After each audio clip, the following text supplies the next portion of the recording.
You know we love spooky things. This is why we fell in love with Michigan-based Lynn B Designs. When I popped the pumpkin spice all the things wax melt into my burner, my home was filled with the delicious buttery scent. Plus, there's the wide variety of gorgeous nail polishes with themes like Hocus Pocus and Pleasant Peninsula. All products are vegan and cruelty-free, and you can find monthly sales on Facebook and Instagram at Lynn B Designs. Head to lynbdesigns.store today. Again, that's LYNB designs.store. We love them. We love you. It's great nail polish. It's the best I've ever used. Thanks! Huron Valley, the 1970s.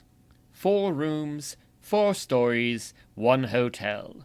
Neighborhood Theater Group presents The Hotel Delgado, an anthology of short plays by A.M. Dean, Megan Murphy, Greg Pizzino, and Aaron C. Wade, March 7th through 9th and 14th through 16th at the Back Office Studio in downtown Ypsilanti. For tickets and information, visit ntgypsy.org. That's ntgypsi.org. Michiganders can be a superstitious bunch. We find all sorts of reasons to explain the world around us, sometimes pulling from science, sometimes tradition, and sometimes from our imaginations. What happens when we can't readily explain our experiences? And what happens when a ghost story gets out of hand? Do these legends stem entirely from fantasy, or are people seeing things no one can truly explain? I'm Krista K. Coburn. And I'm Kay Gray. Welcome to Haunted Mitten.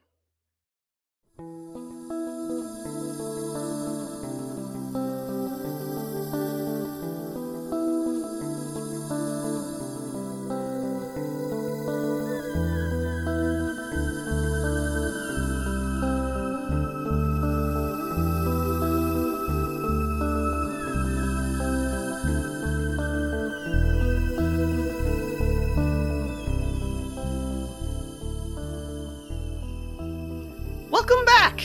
Thanks for joining us for another episode of Haunted Mitten. Tonight we're finally talking about the tragic tale and haunting of Minnie Quay. We are very lucky to not be some of the first folks to have researched her. Our jobs were made much easier by lovely people like Ambrose Hammond, love you, who took on the task of finding the truth behind Minnie's story and wrote an extensive dive into it in her book, Mysterious Michigan. We highly recommend it. Also the website. It's such a good book. Yeah, just Google that. And Google website. That. Great. Love both of them. Yeah, good stuff. But for those who aren't familiar or are like me and thought her second name was Quay and still has a hard time hearing it in my head as anything but, there are 2 versions of this story. The one told by Marion Kuklo, otherwise known as the Witch Gundella, in her 1992 book Michigan Haunts and Hauntings, tells of a young Minnie falling in love with a sailor who visited her town of Forester often, as it was a major hub of the lumber industry in the latter half of the 1800s. Even though her parents strongly disapproved of the match, Minnie kept watch for her love on the shores of Lake Huron. However, in 1876, news came to Forester that the ship ferrying Minnie's bow had wrecked and all aboard were lost to the lakes. Devastated, Minnie threw herself into Lake Huron. She drowned, unable to carry on without her young sailor boy. It makes for a tragically romantic tale, and one that was even turned into a novel by Denise M. Dutcher called Dead Reckoning, a Great Lakes Love Story.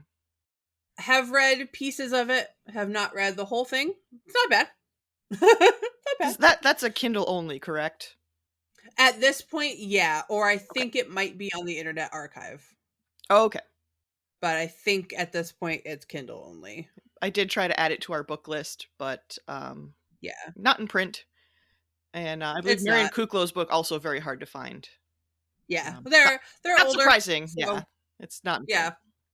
So the second version of the story is much closer to the truth. According to Hammond in Mysterious Michigan, Minnie and a sailor had indeed been seeing each other every time he came into port. Forester is a very small town. Quoting from Mysterious Michigan, their time together began to generate malicious rumors and gossip. Rumors that she was ruined and possibly pregnant with the soldier's child. People love to gossip. Oh, yeah. Her parents forbid her from seeing the sailor ever again, as you might imagine, and try as she might, Minnie couldn't dissuade them of the notion that she'd been having sex with him. At 3 p.m., April 27th, 1876, Minnie walked to the pier on the lake and threw herself into the water. Her body was dredged up from the frigid waters of Lake Huron, and her parents had a doctor examine the body for signs that the rumors about Minnie were true.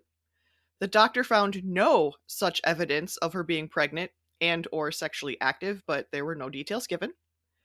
It is incredibly messed up that her parents didn't believe their own daughter even after death. I'm Like, baffled. I'm baffled. what kind of relationship did they have? Just Right? obviously not a good one. Not a good one. Because she dies and they're like, fucking check her. See if she's pregnant. I mean, it could be that they were trying to put the rumors in town to rest, but we don't know that. We just know that they looked for evidence. Yep. As you might imagine, the story was a sensation in the news at the time. But there isn't anything written about the poor sailor or if he ever even found out about his girlfriend's death. However, legend states that Minnie's ghost still wanders the shoreline. Some stories say that she merely walks the shores looking for her sailor to dock. Others say that she tries to lure other young women into the water to drown them as she drowned. One commenter from hauntedplaces.org wrote in 2019, quote, "My friend's grandparents own a lake house where she jumped off the dock. My friend said that once she fell off the dock and felt someone pulling her leg. She also claims that you can still hear her scream on the day that she died." What a story. Good Lord. Good horror legend. So either this ghost just walks around looking for her lost love, or Yeah, this ghost tries to murder other young women. or she's a creature of legend and tries to murder people. So many creatures in history throughout the world trying to lure people to their death in the water. This is just all a of fairly these modern one. All these creatures are just like really love murder or really hate humans. Just really into luring humans to drown. Yep. Everywhere. Like Everywhere in the world. Everywhere in the world has these creatures. Yep. But this is not, or these are not, the only legends. There's also a legend associated with her gravesite. Minnie is buried in the family plot in Forester Township Cemetery near the waters of Lake Michigan. It's like right along the beach almost. There's a Huron, not Michigan. Oh, sorry. Near the waters of Lake Huron. And there's like the graveyard, which is small, a fence, and the beach. Yep. It's right there. It's when we say it's near the waters of Lake Huron, it's right there. Not quite sure how they managed to bury people. Denise Dutcher, author of the novel about Minnie that we mentioned earlier, said this about her grave, quote, "The gravestone used to be an old limestone gravestone. Since limestone is so porous, it cracked, and it is said that her spirit escaped from the gravestone. The legend also says that if you don't leave something, her spirit will follow you." End quote. So I like the idea. Well, I kind of don't, but the idea that a dead person's spirit is trapped in their literal gravestone. And I feel like I've seen this used in fiction before, where like a gravestone cracks and then, oh no, the bad spirit is released or something. Yeah. They kind of use that in Bride of Boogedy. The stone cracks. Oh, yeah. And the statue cracks above the grave, which why they built a statue to a man everyone hated, I don't know, but yeah. I mean, I don't know. I mean, is it I got nothing. I think in most stories it's probably just used symbolically, but it definitely does feel like, oh no, the cracking of the stone has released the spirit. Right? But that we have seen that used in fiction. So that that's true. That is interesting that, this is the spirit trapped in the stone. Is the stone keeping them down in the grave? And once the stone is no longer whole, the spirit is able to escape the grave? Like, right. So many questions for such a simple little, metaphor. Visual metaphor. So we visited her grave back in, I don't remember which summer. Yeah, I don't remember if it was 24 or 23. I believe I wrote about it on Patreon. Yeah. Um, I could have so just checked, but I check, totally yeah. forgot. I mean, the And last, I'm so bad with memory and time that yeah, they're yeah. all blurred. I was gonna say the last few years have been kind of a blur. I remember moments. I don't necessarily remember them in order or when they occurred chronologically. Right. Yeah, I just don't know. I don't know if it was this past summer, if it was the summer before that. Who knows? Uh, Yeah, I want to say last summer, but like I said, time is I don't know. It could kind have of been screw. 23 as well. Who knows? Yeah. Anyway, super recently, Yep. we visited her Yep. grave. And I think I left something. I think I We had a cent or did. something on Yeah, I me. think we found like some pennies. I found some change. Yeah. So I did feel a heaviness to her section of the cemetery that I don't normally feel in those spaces. I'm not very sensitive when it comes Mhm. to paranormal things. I can't, I can't walk into a space and tell you that it's haunted. Unfortunately, I can't do any of that stuff. I spent some time knelt at the headstone just talking and thinking about Minnie. I ended up not tempting fate that she'd follow me home. I didn't do it. But just I knew that she was still loved and remembered in the town. Her Mhm. grave is covered in offerings, from pretty rocks to change to toys. Like, Mhm. her grave is not hard to find. No, no, not really. We definitely wandered a bit because it's a pretty old graveyard, still being used, I believe. Oh yeah, Yeah, yeah, because it's a small community. Um, yeah, so it was interesting, and you have like the constant, like the waves crashing on the other side of the fence, kind of as a soundtrack, I guess you could say. it was really Um, peaceful. It was just it a really was, lovely cemetery. it was. It would have been nice to be able to actually see the beach from there, but I'm sure they probably had to put up all kinds of walls and fortifications, Yeah. kind of to protect Otherwise, everything. one giant storm and that cemetery is no longer Yeah. keeping things Yeah. buried. I wonder if the water used to be further out Oh, I don't know. because Yeah. I know Huron has had quite a bit of erosion. Hmm. All of the lakes have, but I know people who own land and property on Huron, Yes. and there's been quite a lot We of know erosion. folks, yeah. Um, but yeah, she's clearly remembered, and we've had people at live events ask us if we knew of her legend. Yeah. And I had read it probably in Marion Kuklow's book. Actually, is probably where I first encountered it. Hmm. But it's certainly not a legend I grew up with, you know. Oh, yeah. No. But On your side of the state, probably not.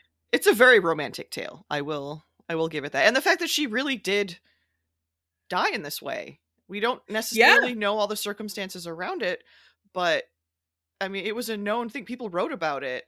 Like, It's in the newspaper. yeah. Her obituary is there. It's a little Yep. article saying at whatever time it was, 3:20 or something, Mhm.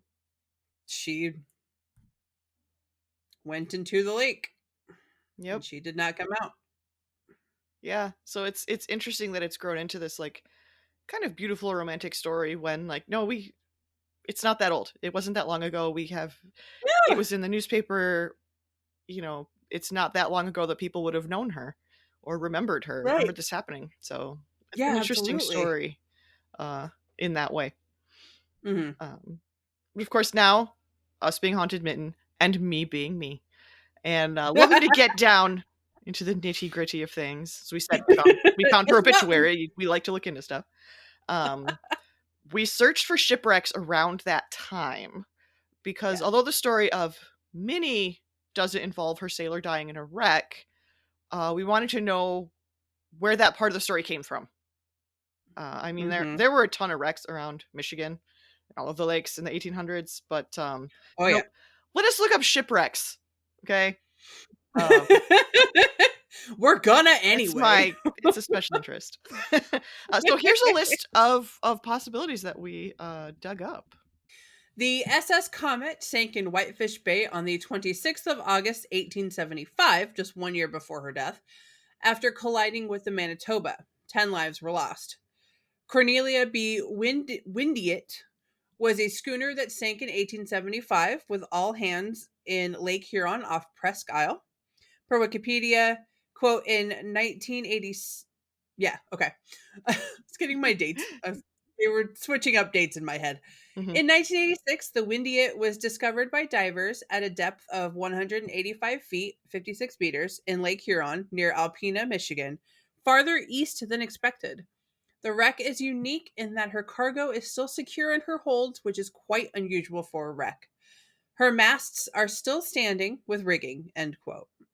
Another schooner, J.W. Langmuir, wrecked on October 7th, 1875, but it was reported all hands survived. Stephen F. Gale was a schooner that went down in Lake Erie late November of 1876, and all hands were lost, including a cat. That poor cat. Oh, That makes me sad. I don't like that part. Yeah. I mean, sad for the people too. We're just Yeah. I do we're animal people, appreciate that they included the cat. right? Like the cat was included in the manifesto or the manifest or Yeah. he was considered a part of the ship community. Mm-hmm. Good cat. What a Keeping the good rats cat. away. Yeah.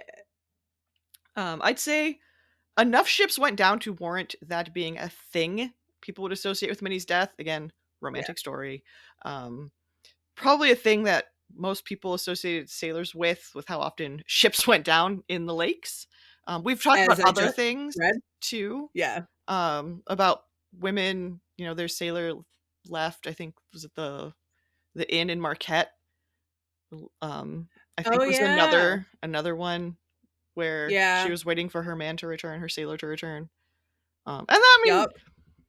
for as many shipping as there was, and then of course ships going down, like I feel like that would be a common thing for you waiting for your boyfriend or husband to return. Oh yeah. Absolutely. Yeah, it makes sense to me that people would start the rumor that, oh, it must have been that she lost her love Yeah, on she the died lake of a broken because heart. Like, so many other people have. right. And that's it's a little more romantic than he just left and didn't come back. Right. Because that was You his know. job. And she was sick of. I feel like her parents didn't believe her that she wasn't, having sex with the boy, that she wasn't pregnant. The townsfolk didn't believe her. Yeah, there's probably a lot of Like, pressure. And yeah, what he options did she have? Like it's easy to say like, oh well, you just none. should have Yeah, not cared. It's like, well, no, you're allowed to care. And she didn't have many options. She couldn't just get up and leave. Like, yeah. yeah. Oh, absolutely not. And yeah. And like the sailor wasn't there all the time to like help defend or marry her. Her parents did Right. not want her to marry a sailor. Yeah, I'm And just it would have makes been me real difficult to run off with him because she wouldn't have been allowed on the ship with him. right. Where were they So, gonna go? right. And he could have died in one of these shipwrecks. Ships did wreck. I mean, Yeah. we did find them, but surprisingly few. That I think for that time period. But the late 1800s, we were getting pretty good at shipping. Ships were getting pretty solid, but obviously they still wrecked. We Obviously, got people better. still died. I mean, ships still wreck on the lakes, but Yep. people are still lost. People are still lost from docks. Yep. Like Lake Yeah. Michigan, South Haven and Lake Michigan, there are sacrifices every year to the lake. That's a good way of putting it. I think my personal theory is the lake claims them as some kind of like ancient understanding with humans, but Man, people you are are also not just helping stupid. me. People are just stupid. You are not helping me go swimming. Just These don't. lakes. I mean, don't be stupid. Like, if it's a red flag Sorry day. to anybody who has lost someone to drowning in the Great Lakes. If it's a red flag day, don't go out on the lakes. Oh my God, don't. And that's where a lot of these people get taken essentially by the Yeah. lake. It's a red flag day, and they're like, I'm gonna ignore that, and I'm gonna walk out on the pier anyway and get swept away. Right. Yeah, especially like It's in winter, really don't walk out tragic, on those but piers. Don't walk out to the lighthouse. Just stay yeah. away. Do I walk out to Anyway. lake houses on piers? Yes, I do. But I don't do it on red flag days or really yellow flag days. Oh no, green only. Yes. Yes, be safe. The lakes are big Be and safe. scary and they kill people. Yeah. Be safe. But Always. also accidents happen, so sorry anybody who has lost somebody because of drowning in lakes. Drowning definitely can happen anywhere. Yeah. Anyway, as far as we know, that's everything associated with Minnie Quay. She's a very tragic figure in Michigan history, and I think a super relatable one. Oh, yeah. Especially for younger people. Yeah, for sure. But that is not all we have for you this evening. Don't worry. It turns out that there's a few other hauntings happening around the town of Forester. So here's a little bit more on this quaint township and the surrounding area. Which is very lovely if you haven't been. We spent a fantastic afternoon there. Did you know that there was a massive and devastating fire in September 1881 that killed 282 people and destroyed over 1 million acres of forest? I only do because I researched it. Otherwise, no idea. No, I've certainly heard of great fires in Michigan, but the ones I know of are in Southwest Michigan, where I grew up. This one is referred to as the Great Thumb Fire or the Great Forest Fire of 1881. Due to an unusually dry summer, hurricane force winds, the air's logging techniques, which were not great, and the previous damage from a fire in 1871, conditions were perfect for starting the blaze. 99.1 WFMK states that many homesteaders refused to evacuate, stupid, leading to the soaring death count from the fire, but this can't be confirmed. Why do we always accidentally write relevant to current situation episodes? Yeah, God, unfortunately relevant. Good Lord, this happens a lot. And certainly some of these people could have, maybe they couldn't get away for whatever reason, due to a disability or something. Yeah, but that's a lot of people. Yeah. No, I can imagine there were plenty of either like elderly or somehow disabled folks that were like, yeah, can't go anywhere. How am I going to leave? I'm just going to write this out. But there are also a lot of really stubborn people. This is Michigan we're talking about. That's true. That is true. But a fun side fact, Clara Barton founded the American Red Cross in 1881, and the Great Thumb Fire was the first disaster the organization responded to. The large number of deaths from this fire also led to widespread firefighting reform in Michigan. So a lot of change happened. Good things did come out of it, but it's really sad. But it's devastating that took that. But yay, firefighting. I have firefighters in my family and family background, so woo! Shout out to firefighters. We love you and what you do for us. It's not. We do. Thank you so much. It's a dangerous job. I'm from Los Angeles. I cannot thank firefighters enough. Mm-hmm. I can't. You deserve so much. You deserve all the pay and all the vacation that you could possibly handle. And all the health care, because it is not good on your lungs. All the health care. All of it to you for free. You deserve all of it. Thank you. Yeah. After this, these people should be set for life. Yeah, they really should. They won't be because America, but they really should. Yep. Unfortunately, but yeah, go firefighters. You're amazing. Good job. You're so great. Thank you. Anyway, back to the township, not necessarily this fire. This also led to a large number of burials, as you can imagine, with any kind of large tragedy. Yeah. And Forester Township Cemetery grew exponentially after the fire. This unfortunately included an entire family of 9 with the last name Wilson. WFMK says, quote, "People say they have witnessed the figures of young school-age boys running through the graveyard every Wednesday night at midnight.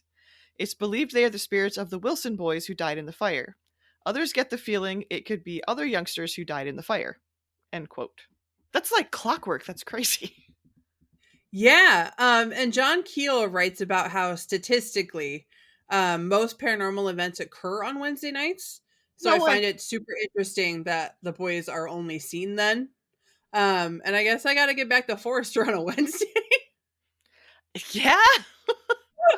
I don't remember what day of the week it was we went.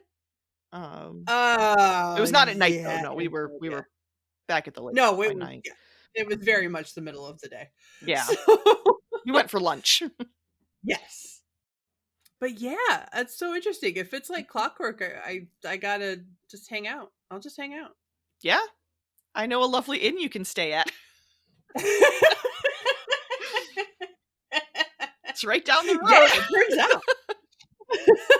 We'll be talking about that in just a couple minutes. So I also watched the episode of the Dead Files about I believe it was, they were never quite just full on this is Minnie Quay's family's house. Okay. They kind of stayed around the edges a little bit, but but gave out the legend, the wrong legend, and very much gave off a very strong impression that they were investigating Minnie Quay's family's house. Okay. Did it look old? Oh yeah, yeah, it Okay. definitely could have been. Yeah. Okay. Disappointed in this episode. This is actually the only episode of the Dead Files I've ever seen. I'm not a huge fan of paranormal TV. Just some highlights, I guess, was there is like the researcher guy and then the chick who's a medium. Mm-hmm.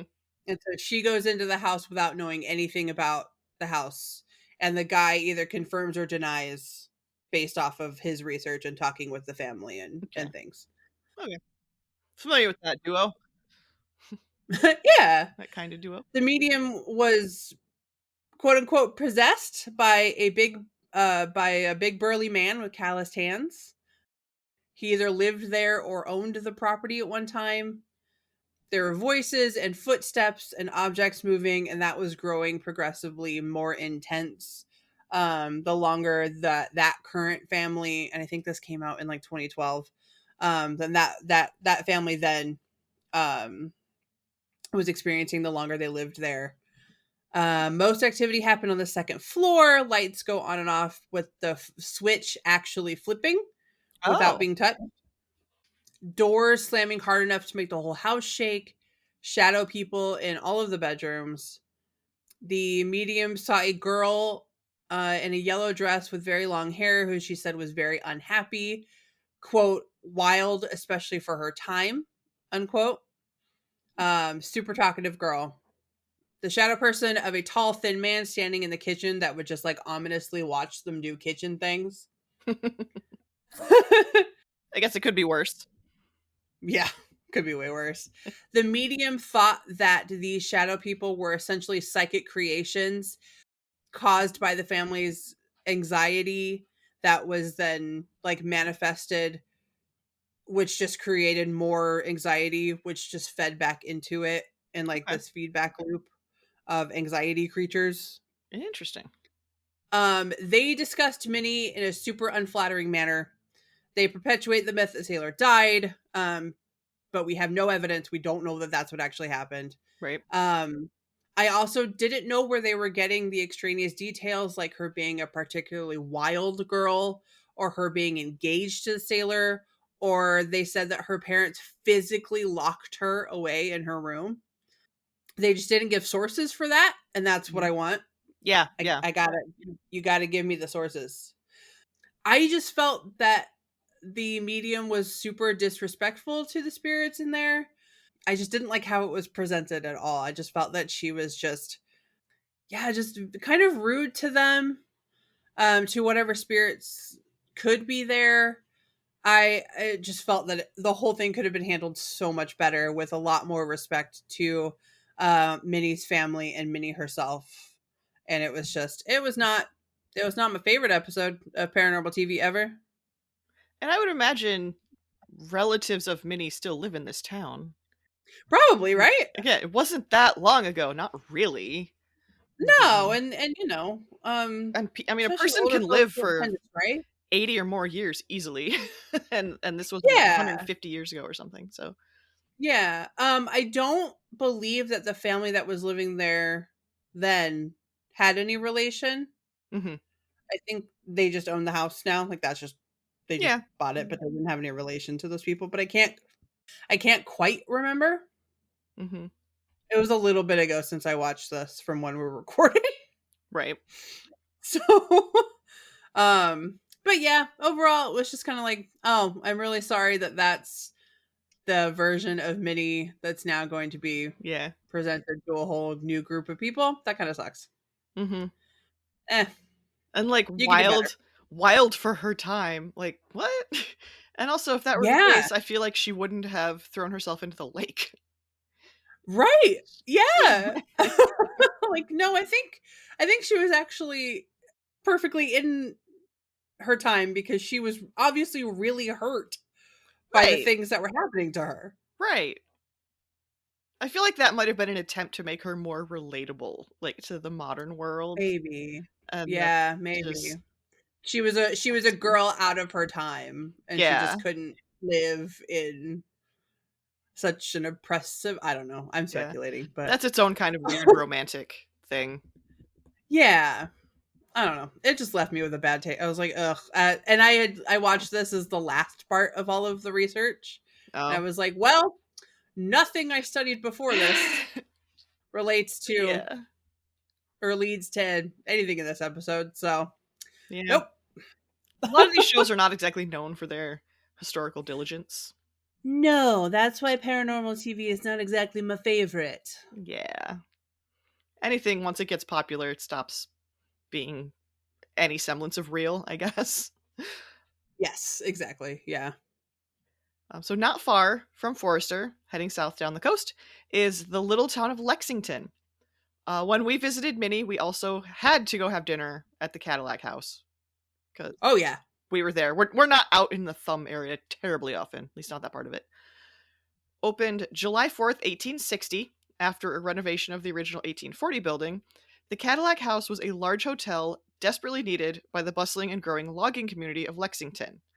The Cadillac House was named after General Antoine de la Motte Cadillac, shocking, the founder of Fort Pontchartrain, later Detroit.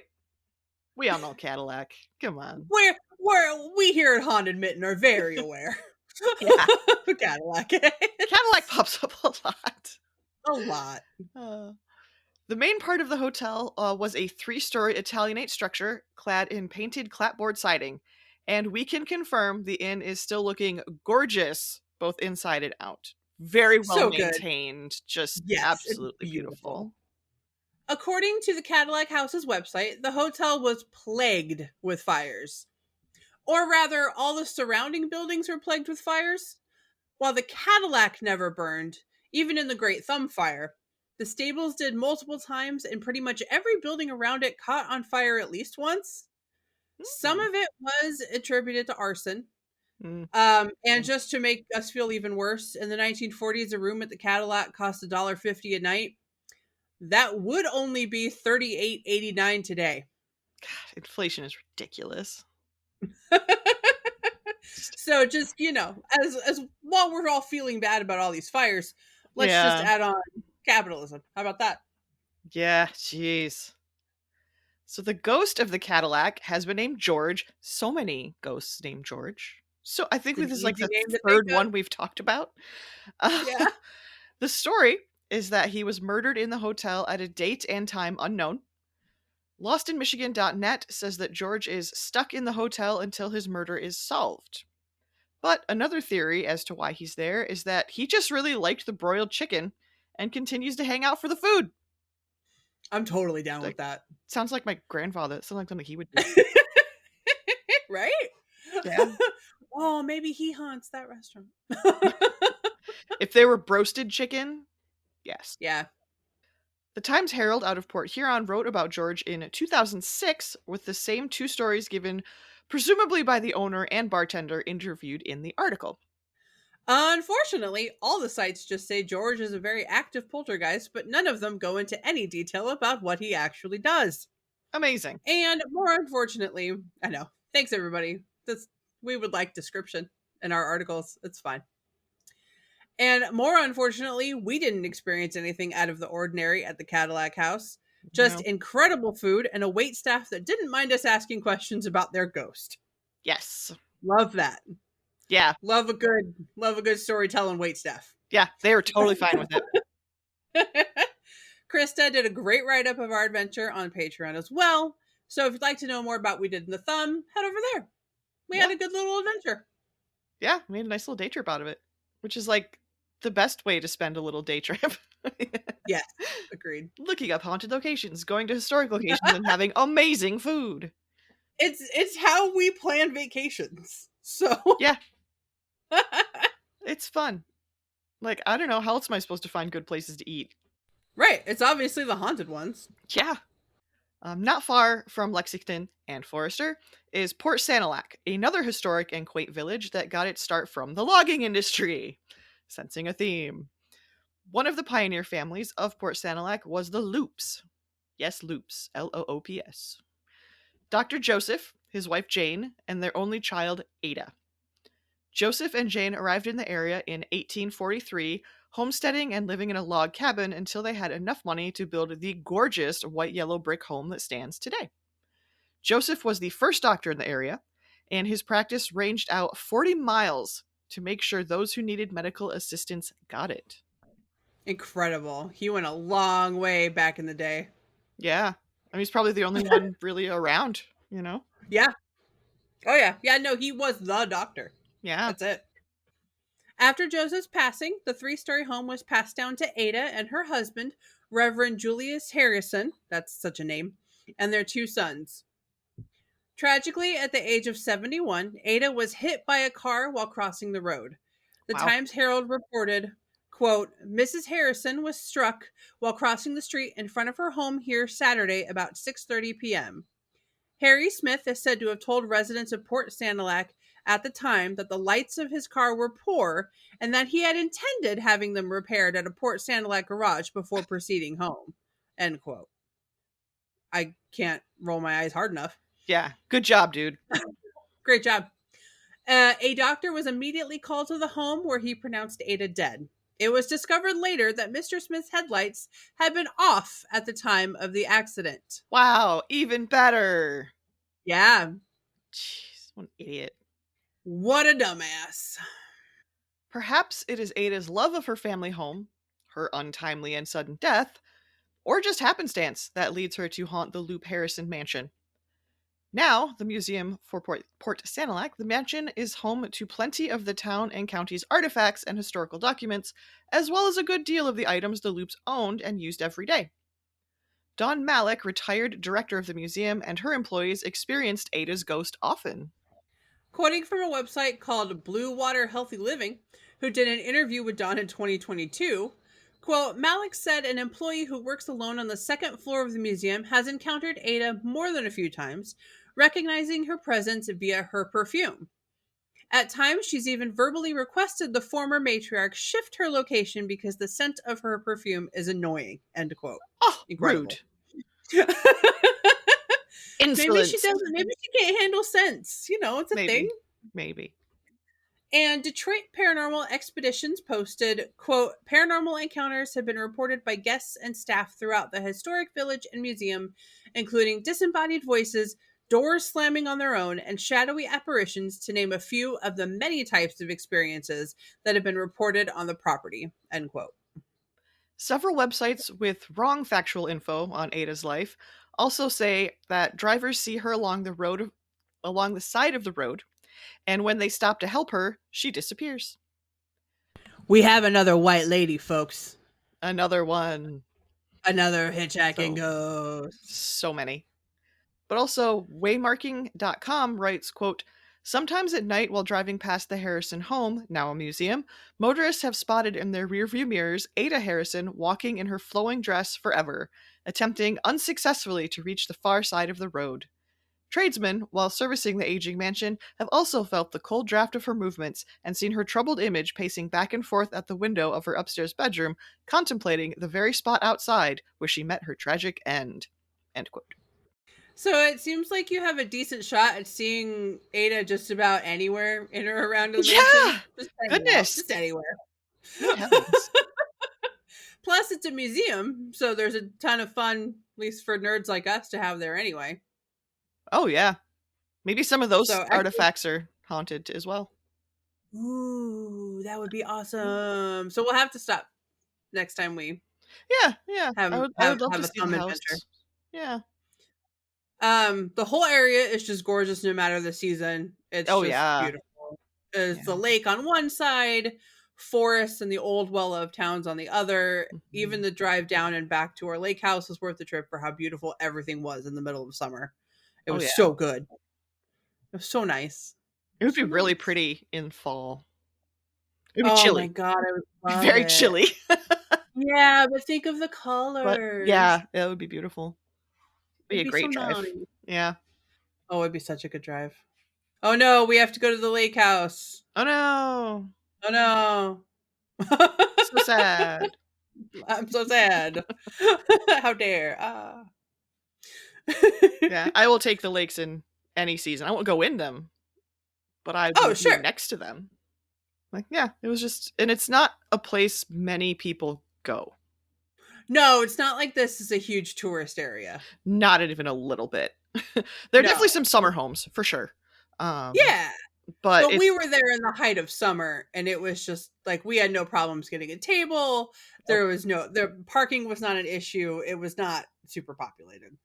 no, not at all. It's not Yeah. like West Michigan and the Lake Michigan shoreline. Yeah. Very, very different. Which, makes it maybe a little bit nicer for people to visit. I think so for sure. I think it's got just as much charm. Hmm. And you still got a lake. Yeah, for sure. Like it's still there. Yeah, it's still pretty. You can still go swimming in it. Yeah. And we do. Yep. And if anyone has any like suggestions on places we need to visit, definitely let us know.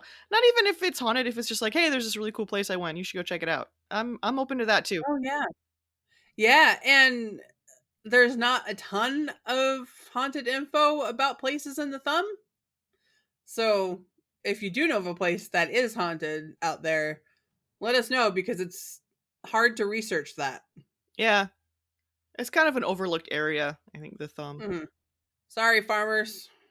So yeah, we're sure there's much more to explore, and we'll definitely be going back. I mean, there's absolutely no Oh, yeah. question. And yeah, definitely let us know. You can contact us through email, contacthauntedmitten@gmail.com, or social media. We're on Facebook, Instagram, Blue Sky. A lot of people are jumping over there if you want to check it out. It's been kind of a fun time. Yep. We also, of course, have our Patreon and our book, Yeah. and also live And our book. and our book and live shows. And our book. We've done But a lot yeah, of live shows. We're getting going. Yeah. But yeah, with all of the trouble surrounding Facebook and Instagram and Meta in general, we would really appreciate if you checked out our Patreon or our Tumblr. We have one of those. Oh, yeah. Or Blue Sky. We And will not be leaving those platforms. We don't have a big enough base. We love you guys. We don't have Yeah. a big enough base to not use social media. We have to. We've connected with so many people. Yeah. We're out there. You can still connect with us. But I mean, Yeah. go to the website.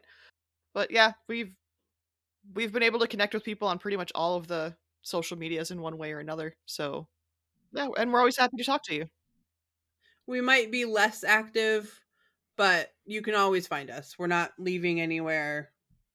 Yeah. We can't. We need you guys. We need you guys a whole lot. Thank Till you we for get a everything you provide. social media manager.